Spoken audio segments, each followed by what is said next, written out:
Welcome to the August edition of the Farmers Supply Association Agriculture Report.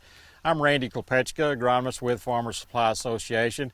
Well, we're heading to harvest really soon here. We're taping actually on August the 13th, and there could be some rice harvested next week. Certainly that week after that, we'll definitely start harvesting rice, but I think there may be a little bit cut next week. You know, corn will be right behind that, so things are fixing to happen on the harvest front, and I just wanted to kind of lead into the program by just mentioning that and saying that there's several things going on right now we need to talk about. Even though we're near the end, there's several management items we need to be thinking about, so just want to talk about those right now. First thing I want to talk about is rice stink bugs. If you listen to some of the consultants and others, you'll think it's been a really light rice stink bug year, but you know, in my area where I've been working at, it's been kind of a mixed bag. You know, I've had some fields where there are, very few stink bugs, no issues with treatment or anything like that. And then I've got some fields where we've had some pretty high numbers and some treatment issues as well. So, that's kind of been the story of the year, I think, is a little bit of inconsistency with those numbers depending on where you're at. The treatment level for rice stink bugs after the second week of heading is 10 stink bugs per 10 sweeps of the net. We need to always remember to look for those nips in that net. A lot of people think, I'm afraid that some people may just look at those brown adult stink bugs and call that their count.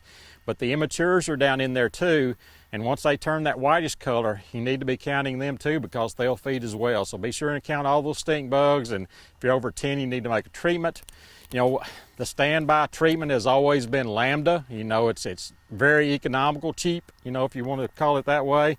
But we're starting to see a few issues with that. 2 years ago, I had an issue over around Wiener with poor control with Lambda.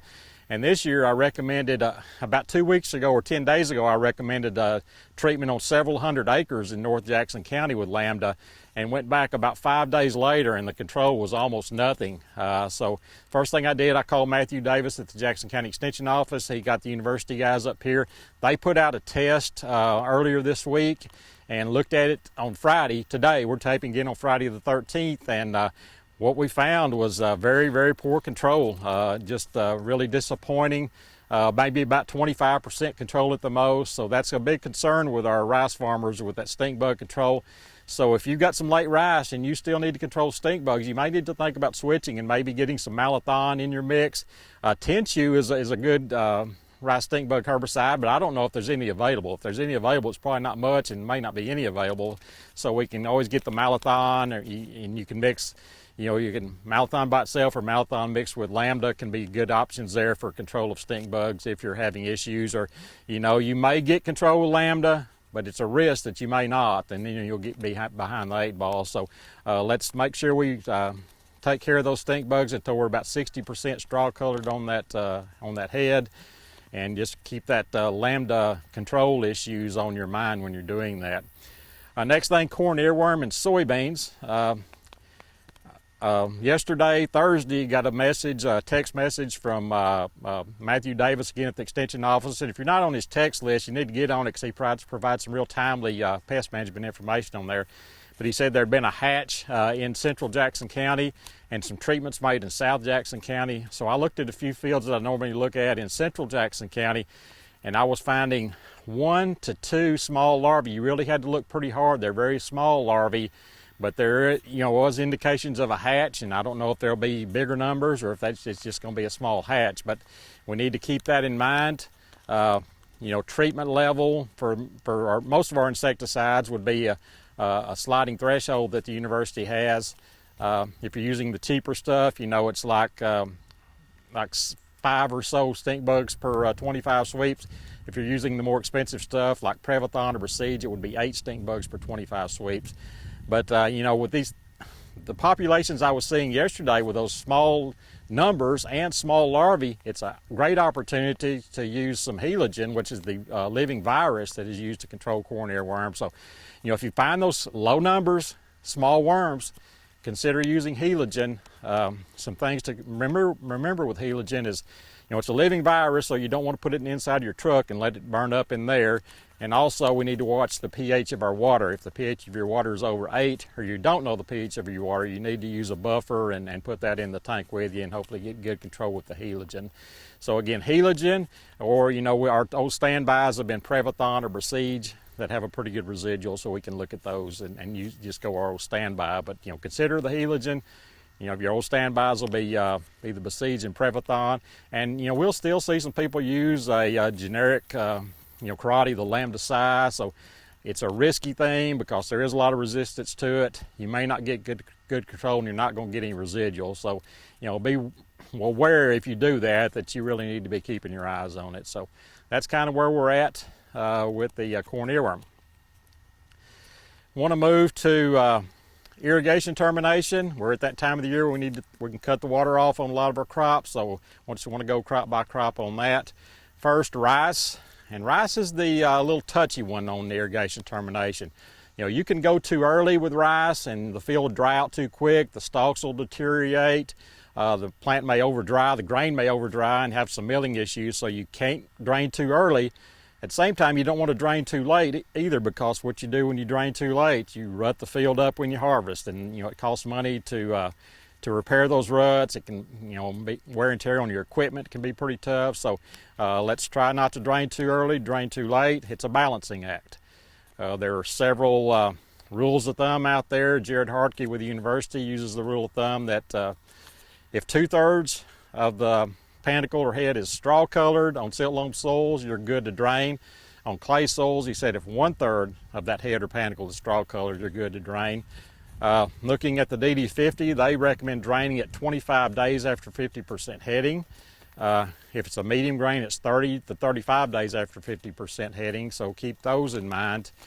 And speaking of the DD50, I was just talking to one farmer who uses it really thoroughly, and he was talking about how close it was this year. He said he's drained several fields already, and he said I could drain right on that DD50 drain date and be right on. And so I've been really impressed with the DD50. I know people have not used it as much lately, but still some good utility right there, and consider using it again next year if you've stopped using it. So that's kind of another rule of thumb.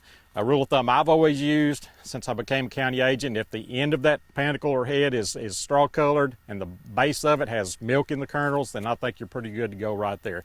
Obviously, you've got to consider the weather. Hot and dry, you got to usually wait a little longer. Cool and wet, you might be able to pull the plug a little bit earlier. So that's it kind of on rice irrigation termination. Corn, and we've had several terminate irrigation on corn already. So the way we do that is we take a ear of corn, break it in half, and get a kernel or some of those kernels from the middle of that ear, slice them lengthwise and see where that starch layer or that hard layer is at within that kernel. If it's at least 50% down on furrow irrigated corn, you're good to go. If it's at least 75% down on pivot irrigated corn, you're good to go, providing you have good moisture at that point. I've had several of those cases this year where it's about 50% down, but with the weather pattern, the way it's been hot and dry, I've usually told them to go ahead and water one more time to be safe on that. I'd rather be safe than sorry on the irrigation termination. On soybeans, it's all about separation of that soybean from that membrane within the pod wall there. If you'll open a soybean pod now before it's mature, you'll see a white membrane around the edge of that seed. And that tells you that seed is still growing. It's still absorbing moisture, taking in moisture, so it's still growing. But once it separates and that seed is loose within that pod, you don't see that membrane anymore, then you're through gaining weight. It's time to get ready for harvest, and you can go ahead and terminate irrigation. At that point, you can also, if you want to do a harvest aid, that's the beginning point of when you could look at maybe a gramoxone for a harvest aid. So that's kind of where we're at on the soybeans there. Harvest aids with rice, sodium chloride is the go-to material there. It's very critical that you watch your grain moisture when you do this. You want your grain moisture to be no higher than 25% when you're going to apply that sodium chlorate on your rice. And with the hybrids, maybe even a little bit lower than that, maybe 23%. Hybrids have that real long panicle, so the moisture is going to vary a little bit more through the length of that panicle. So, be sure in that case, I'd probably go down to about 23 or so. And then you can apply sodium chlorate probably till about 18 or so in those mid to upper teens. You don't want to let it get too dry because that'll affect milling. So remember, anywhere from about 23 to 25, depending on whether it's a hybrid or conventional, down to about 18. And then a big point right there is be sure and harvest before that, within 5 days of applying that sodium chlorate. Because if you wait too long, again, that grain's going to over dry, and what you're going to do is you're going to hurt your milling. So again, between 25 and 18, and be sure to harvest within 5 days. And harvest aids can be a benefit if you use them in the right way, but they can hurt you if you don't. So that's kind of where we're at right now. Next month when I talk to you, we should be right in the middle of harvest, and I can talk to you about yields. And I'm optimistic, especially about corn and rice, but hopefully that'll bear out when we see harvest. This has been Randy Kolpechka with your Farmers Supply Association Agri Report for August.